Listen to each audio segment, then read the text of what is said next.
Hello everybody, it is 3:30, which of course means it is time for one of our Headwaters Science Center afternoon STEM shows. So these are shows that we do every single day at 3:30, where one of the educators from here at the Science Center, sometimes it's our executive director, talks about some kind of sciencey topic using something that we have around here at the Science Center.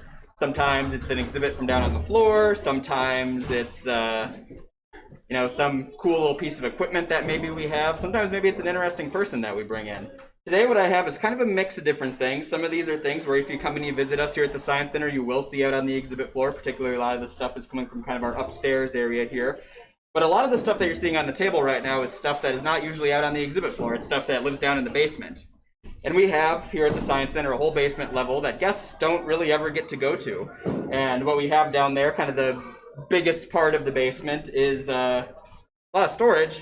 But then we have some separate kind of special storage that we call our collections area.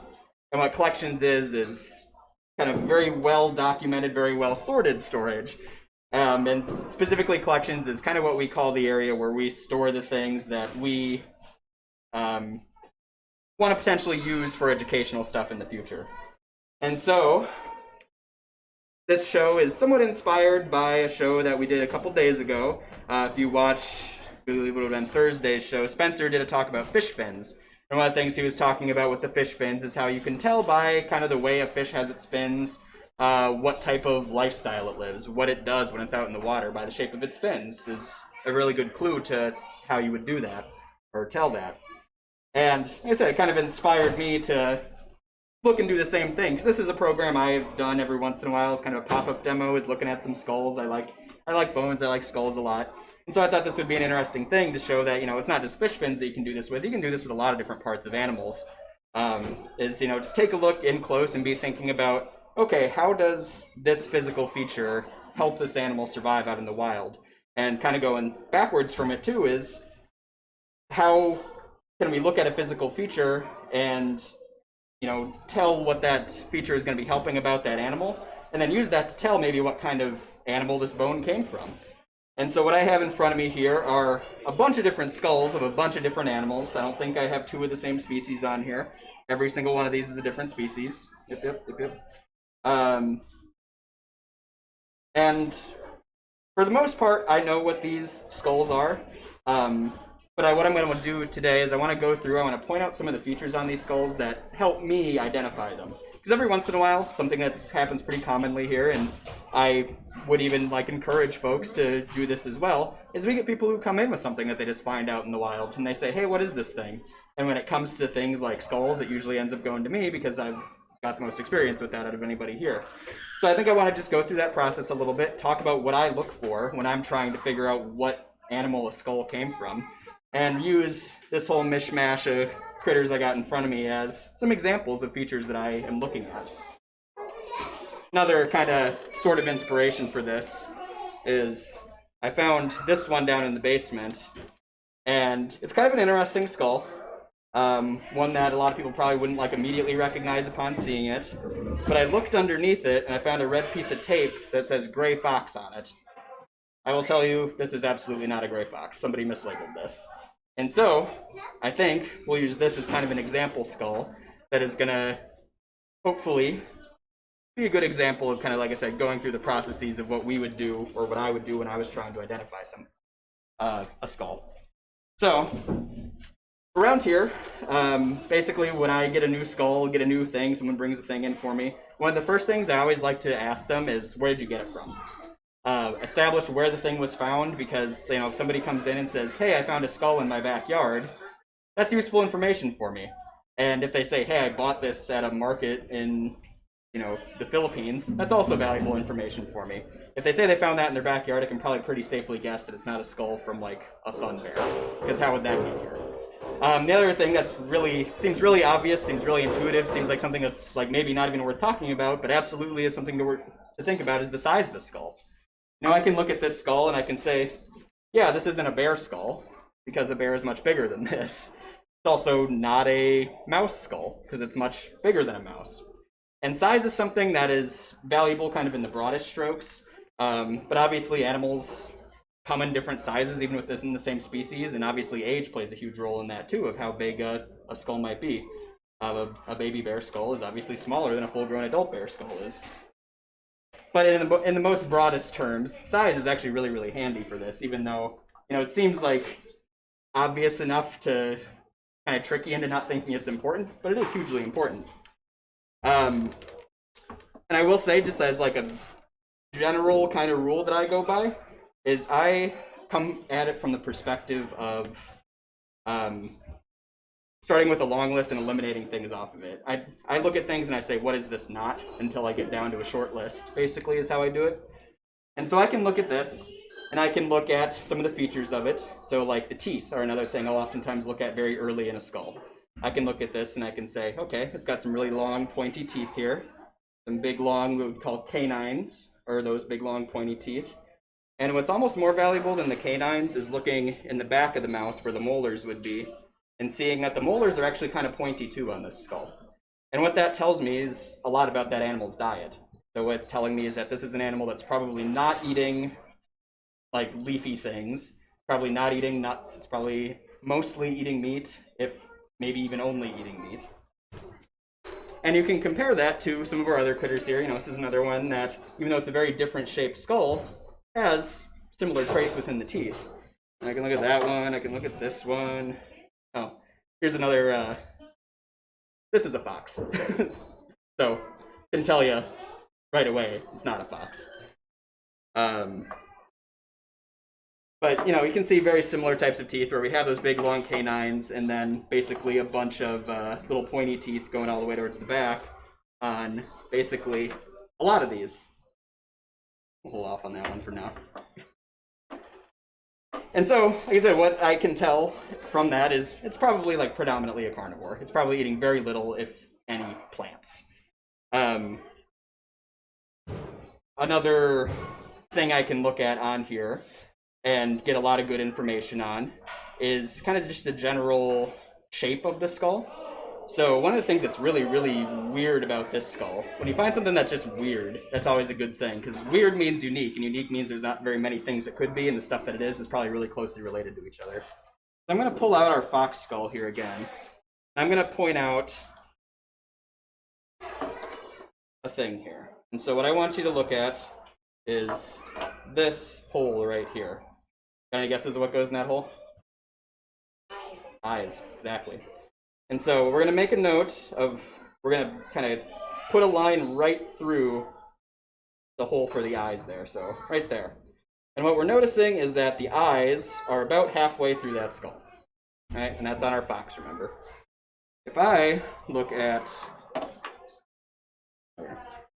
this skull and I do that same thing, I put my finger right above the middle of its eye socket, not even close to the middle, way, way, way, way up on the front. And that is strange. The eye sockets in this thing are put way on the front of its head in a way that it's not in, like I said, our fox or our coyote. Kind of similar to this guy, though.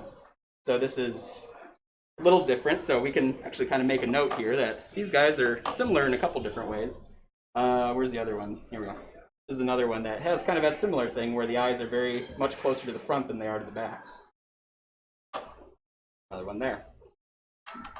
And so, having examples of things that I already know what it is always helpful, like where I can just look at it and do direct comparison. So having what we have, where we have all these skulls that are in the basement, are valuable for what we would call a comparative collection. So I can look at the features on a skull versus a skull that I know what it is, and if they match up, I can be like, okay, yeah, this is this. If it doesn't, I can say, okay, yeah, it's definitely not this. And so, in particular, now I noticed we have these ones here, so this is our one that we were working on. And I will say, two of the other three that we noticed it was kind of similar to are animals that are pretty closely related, actually. These two are animals that are both what we would call mustelids. Does anyone know what the mustelids are? So, kind of a big sciencey word that basically means weasels and all the families of weasels. So it's all these big, long, lanky animals, basically. And so this skull in particular is actually from a river otter, and this one is from a skunk. And so I can look at that and say, okay, this is sharing features with, lost a tooth there. It most similarly, most like superficially looks like the skulls from our other mustelids here. So I can make a pretty safe guess and look at this and say, okay, it's got sharp teeth, it's a carnivore, it's maybe a little smaller than an otter, but not hugely smaller. It's quite a bit bigger than the skunk, head size wise at least.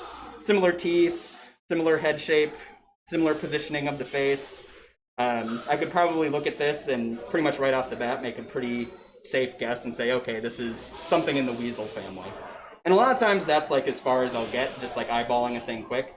And then beyond that, it's getting out books and browsing the internet and looking at very specific diagrams that are very labeled and trying to knock out trait after trait after trait after trait on a thing before we come to a conclusion on it.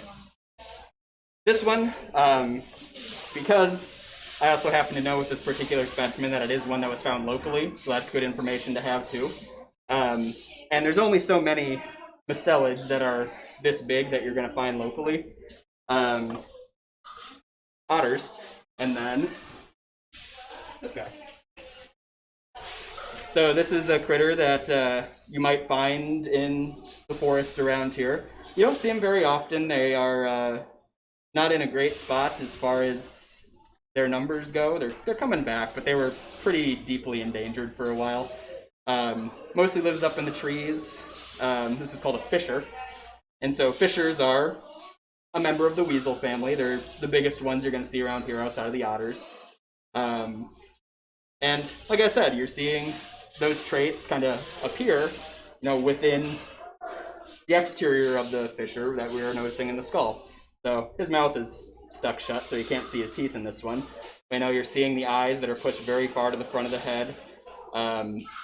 You're seeing even just like the long shape of the head as well, where there's a lot that's behind the eyes too.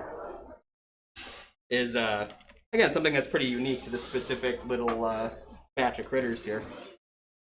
The other thing I wanted to show with this fisher mount while I've got it out is one of the things you can use that is a very handy thing to look for, like right off the bat.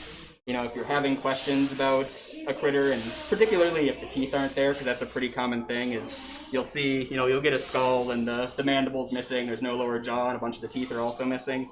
So like I could look at this right away and be like, okay, this is some sort of meat-eating carnivorous thing, just because the teeth are the way they are. But I don't always have teeth. I pretty commonly don't have teeth when I'm looking at a skull. And so one of the first things I'll look at, especially if I don't have teeth, is the positioning of those eyes again. Not so much in the same way we were doing it before, where it's like very specifically like, oh, what's the ratio of where this is in the middle versus the front, but kind of what direction are the eye sockets facing. And this is a mantra that a lot of kids will learn in school, is eyes on the side, born to hide, eyes in the front, born to hunt.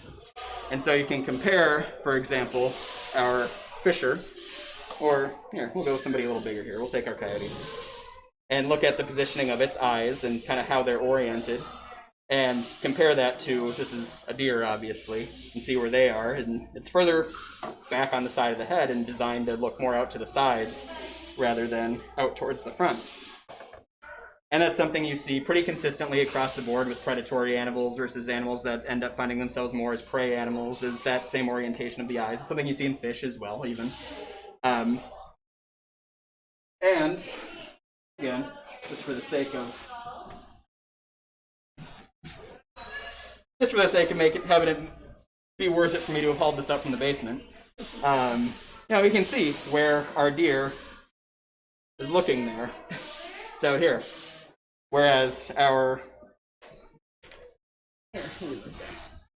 owl, very much a predator.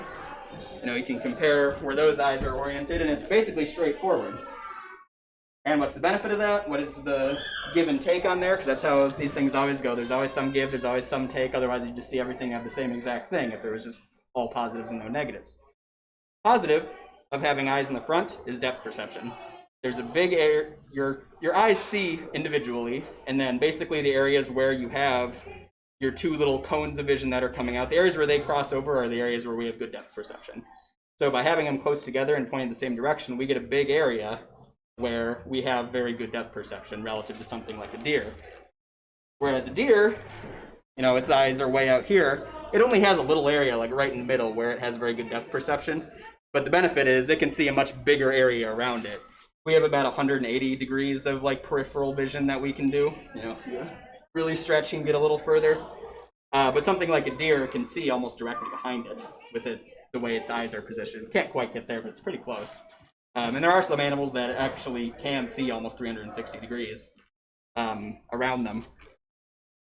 And like I said, that comes at the expense of depth perception, but what you're getting out of it is you're going to see that predator coming a lot earlier than you would otherwise. And you don't really need the depth perception if you can just walk away slowly, basically. Yeah. So, sticking with our owls, I do have this guy here. So this is a skull from a great horned owl, so that's what this guy is. And you'll see, you know, the positioning of the eyes in that skull too. We talked about them, you know, they're pretty close to straightforward. The other thing you'll notice about our great horned owl as it pertains to the eyes versus with, you know, basically anybody else on this table, I'll go back to our fisher, I guess, is how much bigger, like relative to the head is, the eye sockets are. And that's valuable information as well. So that tells you that this is probably an animal that is investing a lot of energy into its eyes. This is probably an animal that has very, very good vision. So when you see animals that have this really noticeably really big eye socket, what it means is they're using their vision, and it usually means they're nocturnal. They're animals that are active at night. So the other animal we have here that has those really big eye sockets relative to the size of its skull is this guy here. And so I've brought this one out a couple times, and maybe I'll just push this out to the crowd here. We talked about this one with its teeth a little bit. We talked about how it has those big, sharp, carnivorous teeth in its mouth.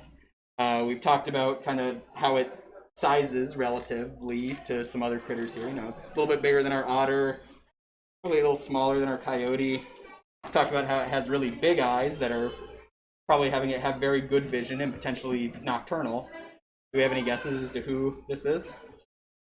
Badger. Not a badger. So badgers, fun fact, are actually mustelids, so they would look a lot like these guys. They're bigger, but what do you think? Well, and we can compare it against something like our fox, since that's probably closest, like size-wise, what we're looking at. And again, similar type of teeth, bigger eyes than the fox, but a much like shorter, flatter face than what the fox has.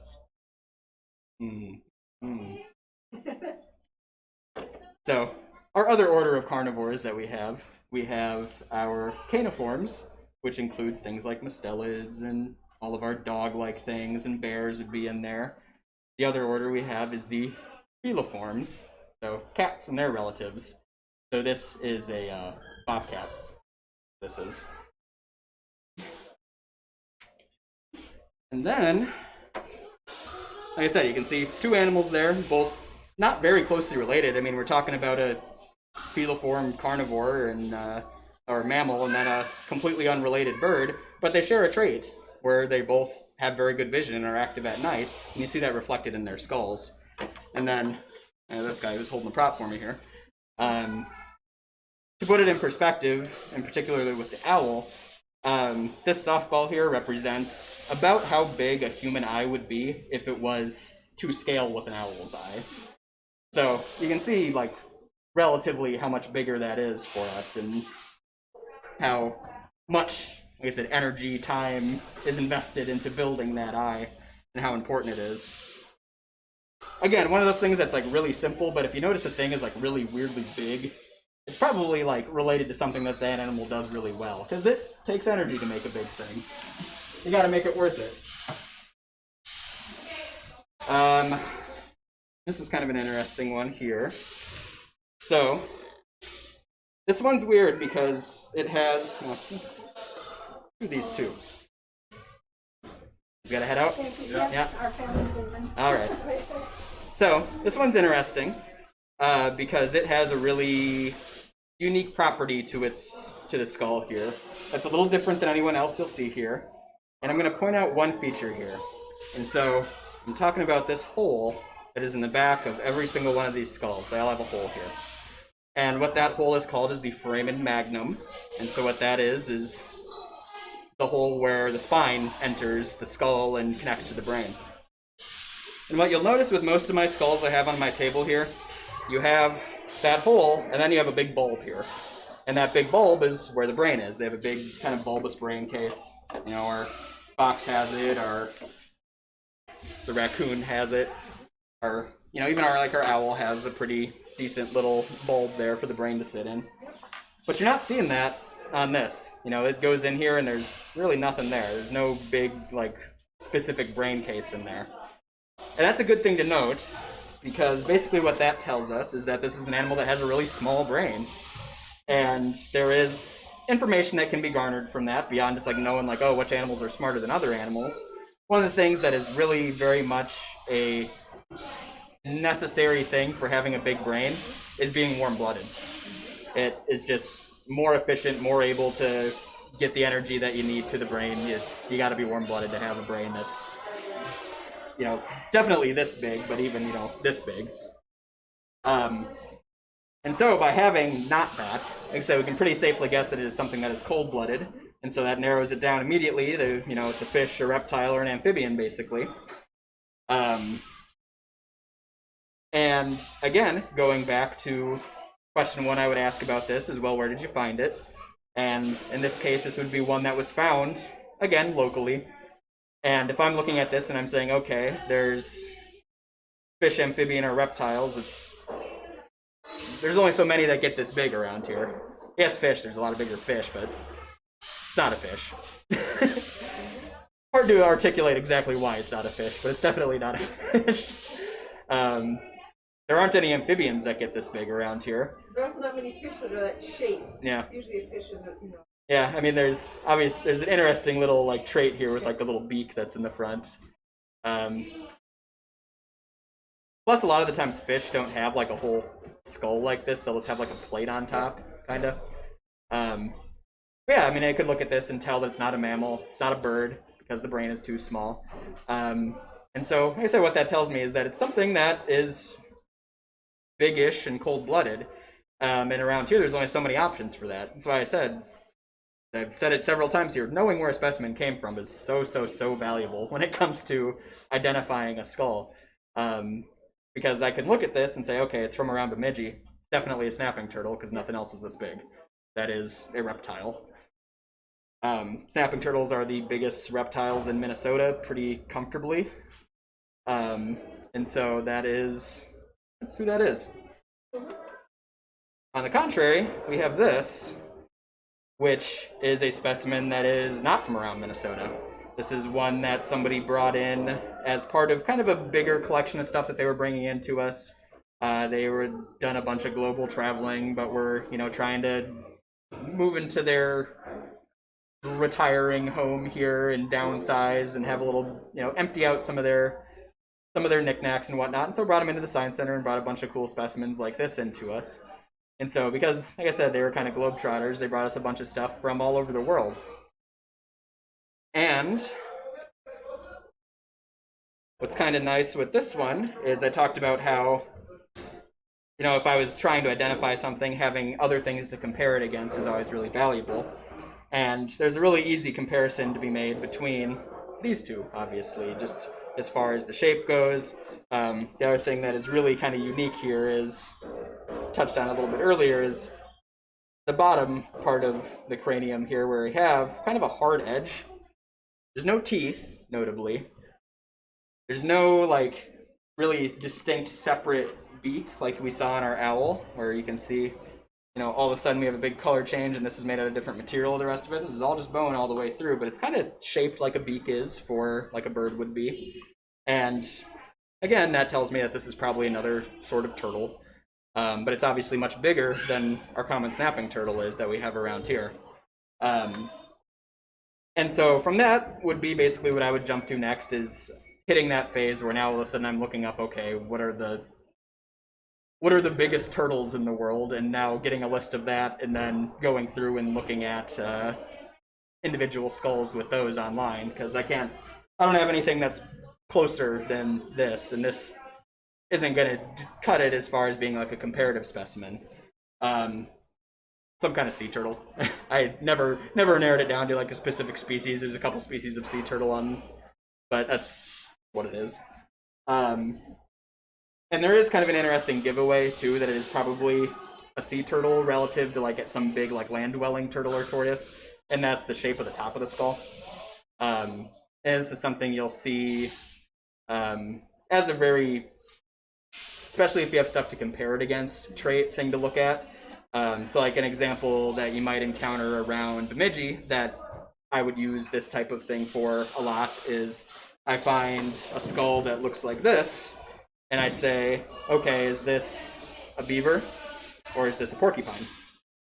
And so when I'm looking at that and trying to tell the difference, immediately what I look at is the shape of the front and how it transitions into the top here. And so with the beaver, it's kind of a curved shape, whereas with the porcupine, it tends to be kind of a hard line. And the curved shape helps them with their swimming, basically. It's a more hydrodynamic design. And so when I see that, you know, kind of gentle, kind of rounded curve from the front of the nasal passage up to the top of the skull, I say, definitely a beaver. If I see a hard angle, I say, yep, that's a porcupine. And so that's going to bring us to actually one of our mystery skulls here. One that looks an awful lot like our beaver skull. And again, I can look at this and I can definitely say, yeah, this is a rodent for sure. It's got a very signature trait for rodents, and those are the incisors on the front. So these big teeth here, you don't see them in anything else. You know, our fox didn't have that, or turtle didn't have that, or owl didn't have that. These big, kind of curved, heavy, what we would call incisors. And that's like the signature rodent trait, or those incisors. They constantly grow, so rodents have to be constantly chewing. That's why they chew on so much stuff, is because if they don't, they'll literally die from their teeth overgrowing. And so rodents are one of the easiest things to like pick out and be like, yeah, that's a rodent. Narrowing it down from there can be really tricky though. And so, if I looked at this for 1 second and just like shot out a guess, I might guess this is a beaver. But it has something really strange about it when you look a little closer. And that's if you look at the back of the skull here. So your skull is made up of all these different plates. You can see them pretty well on our turtle here because they're kind of separating out a little bit. But you can see there's lines, there's little squiggles there. Those are called sutures, where the plates of the bone fit together. And those plates all have names. And so this one in the back that has, remember we called this the magnum foramen in it, is called the occipital bone. And if you look closely at this, you see the occipital bones of these two animals are shaped very different from one another. Particularly this one has these two things that are not there on the beaver. And I will tell you that they're also not there on porcupines. And what this animal is labeled as is a rodent called a nutria, which is a largish aquatic rodent that exists more in like the north, kind of the eastern US is kind of where you find them. The thing that makes me question whether or not this is a nutria or not is, in my experience, the couple times I've bumped into nutria skulls before, they're not nearly this big. Nutrias, as far as I've always known, are more kind of muskrat-y sized rather than like beaver sized. And we're dealing with a skull here that is the size of a beaver, but is morphologically has these things that I would typically associate with nutria. And so, presumably, Anita looked at those and said, yeah, that's a nutria too, but I have my doubts on this. This is going to be one I'm going to be doing a little bit more research on a little bit later, see if I can't find something that's a little bigger that also has these on it. What else we got here? Oh, this guy. One of our bigger ones. It's been sitting on the sidelines here for a little while. And so this is an example of, again, one that would be a local animal that we can find around here. And again, if we're going through our most basic steps, like I said, I know it's local, so that immediately narrows it down to only so many things. I can look at the size of it and say, okay, yeah, it's not a fox, not a coyote, it's bigger than that. It's not a bobcat. And then the other thing, obviously, I can look at that we talked about is, I said that big bulbous part of its brain there tells us that it's something warm-blooded and not a bird because it has not a beak and it's also very big. And so that narrows it down to only so many things. You know, you might say it's like a wolf or even like a domestic dog potentially as you're looking at this. But You go a little deeper on it, and you start opening up the mouth and looking at the teeth. And so a skull is made up of two kind of separate parts. You call the top part the cranium, you call this part the mandible. And so what we're looking at is just the mandible here. And you'll see it does have these big pointy teeth like we talked about with all of our other critters here. Like our fisher had those big pointy teeth too. Remember how I talked about with the fisher and with the bobcat, it had teeth that were pointy all the way to the back, even the molars have points on them? You don't see that with this one. This one has flat molars. And so what that tells us is that this is an animal that probably is eating meat. It's got the canines for it, and it's got premolars that are kind of pointy too. But with the flat molars, what that means is it's probably eating plant matter too. It's got stuff that it's got to grind up. It's eating grasses and leaves and maybe crunching up nuts, acorns, things like that.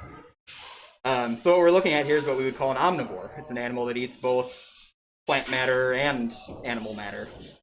And again, that narrows things down a little bit. Because we can compare this, again, one thing you might still be looking at this and saying, okay, it's like a wolf or something.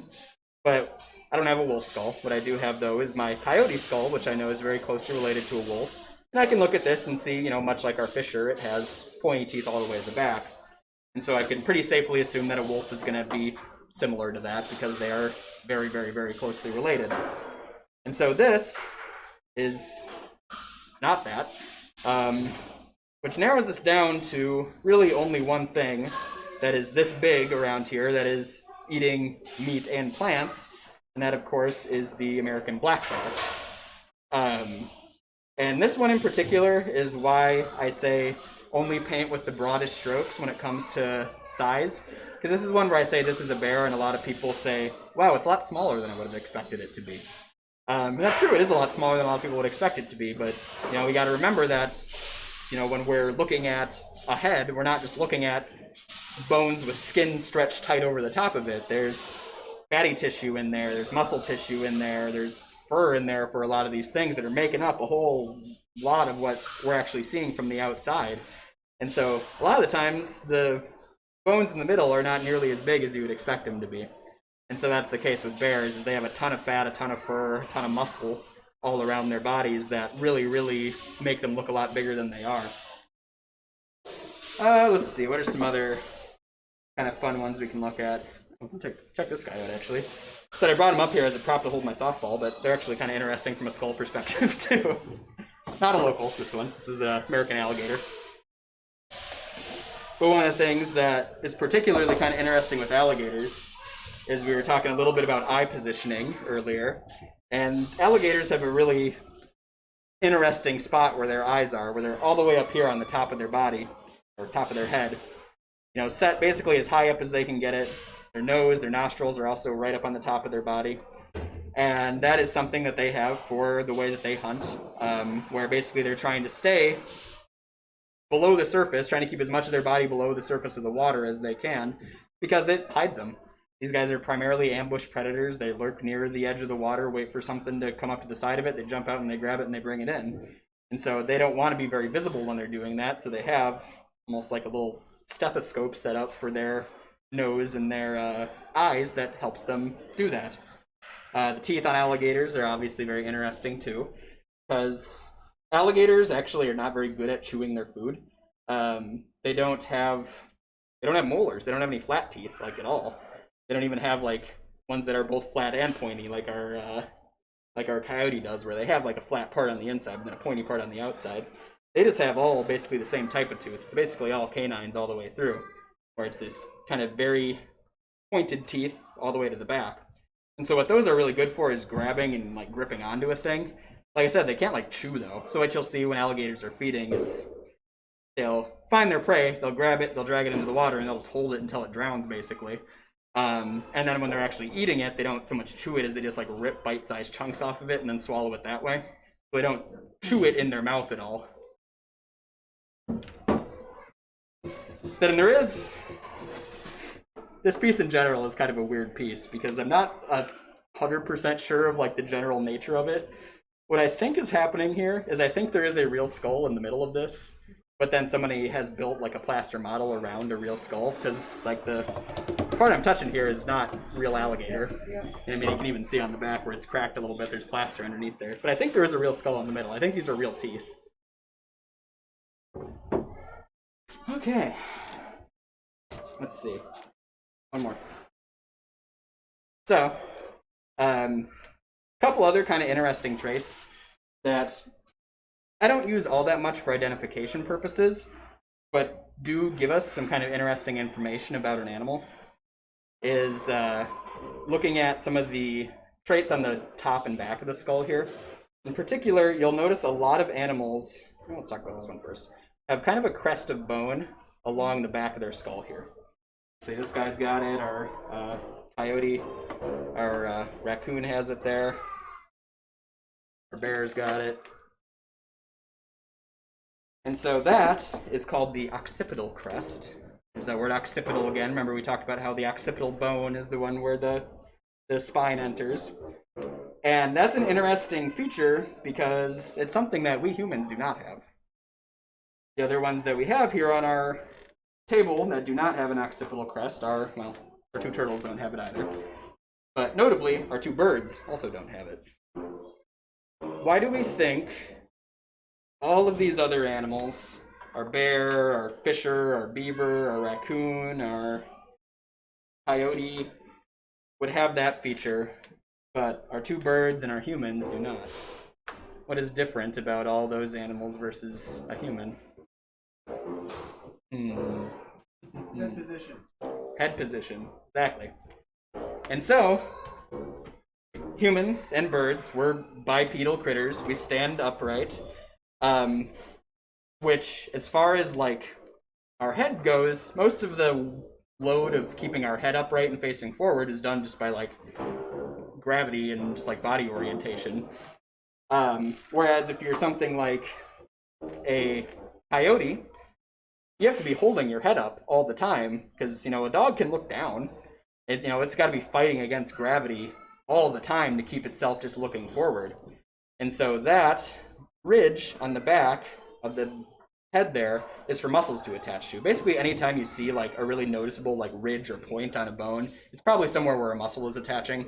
And so it's something to look out for that can tell you some information about an animal. Like I said, knowing whether something is quadrupedal or bipedal is not that useful because there's only so many things that are bipedal to begin with, and it's pretty obvious when it's a bird for other reasons. But it is something that's kind of interesting to know. And continuing in with that same theme of like, yeah, if you're seeing a ridge of bone, it probably means there's a big muscle attaching there. You'll see some of our animals also have a similar ridge that runs down the top of their skull here. So our coyote's got it. Our nutria, or whatever it is, has a little one here. Our bear's got one here too. But again, I don't. No ridge up there for me. Bobcat's got a good one. I didn't bring it over, but if you come and visit the Headwaters Science Center, check out upstairs and see our saber-toothed cat skull, because it's got a very, very prominent one.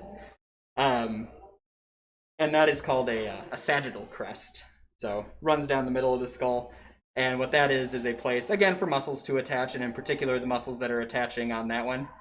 Hey, Spencer, you want to grab the saber-toothed cat skull and bring it over? The muscles that are attaching there are actually the muscles for the jaw.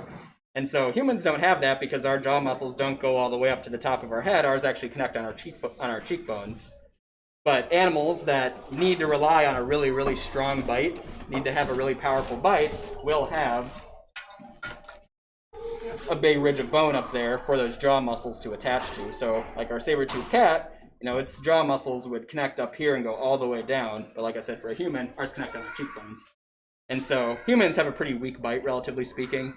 And that's a signifier of that. And so having a big sagittal crest up there is a good way to tell, like, yeah, this is an animal that's got a very strong bite, probably.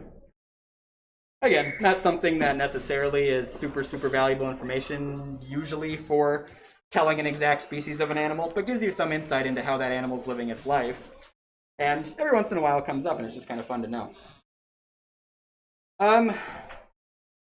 last thing, very last thing I'm going to point out.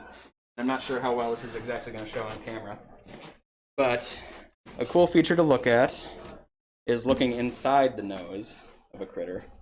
See it? Okay. And what you might notice in there is there's some bone that's inside the nose there. Kind of looks like a bunch of little ribbons, maybe almost even inside there.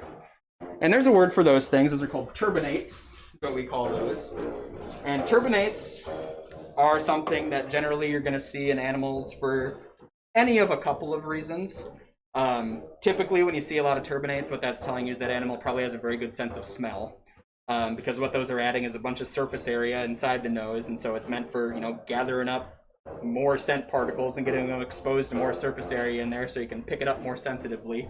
The other situation, though, that you'll sometimes see a lot of turbinates in is ones that have really... You see it in animals that do both water and land, because there's some benefits to it as far as like reclaiming oxygen when you're exhaling, and also regulating body temperature with it too. Because more surface area also means you're warming the air up more on the way in. And like I said, on the exhale, you're reclaiming, you're not 100% efficient as far as pulling all the oxygen out of the air when you inhale it, so you exhale some oxygen as well. And so having a bunch of surface area in your nose helps you gather up a little bit more of that. So, like, otters also have a lot of turbinates in their nose because they spend a lot of time both in and out of the water. Beaver, where'd you go? Beaver? Beaver's got quite a lot of it as well. So, valuable every once in a while, situationally valuable. But again, kind of interesting as far as like some very specific physical detail that gives you a lot of insight into the lifestyle that that animal is living. And so, I think I've rambled on long enough about this. I love talking about skulls. I could talk about weird skull stuff all day. But my whole audience has left me in this period, so... So Ryan, when is the Headwaters Science Center open? Currently, the Science Center is open from 9:30 to 5, Monday through Saturday. And then we are open from 1 o'clock until 5 on Sundays, so come by after lunch on Sunday. We are currently requiring masks, so if you want to come in and visit us, make sure you bring your mask with you. If you don't have one, you can get one at the front desk as well.